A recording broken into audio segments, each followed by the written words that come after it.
Sir hello hello आपण आंदोलन करण्यासाठी आलो आंदोलक आणि स्वयंसेवक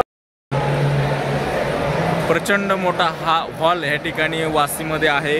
मराठा आरक्षणाच्या मागणीसाठी जे काही बांधव आलेले आहेत त्या बांधवांच्या विश्रांतीसाठी संध्याकाळच्या विश्रांतीसाठी हा प्रचंड मोठा हॉल आहे। त्यामुळं समाजाची मोठी गैरसोय या ठिकाणी टळलेली आहे आणि मोठी सोय या ठिकाणी झोपण्याची लागलेली आहे। बघू शकता किती मोठ्या प्रमाणामध्ये आहे।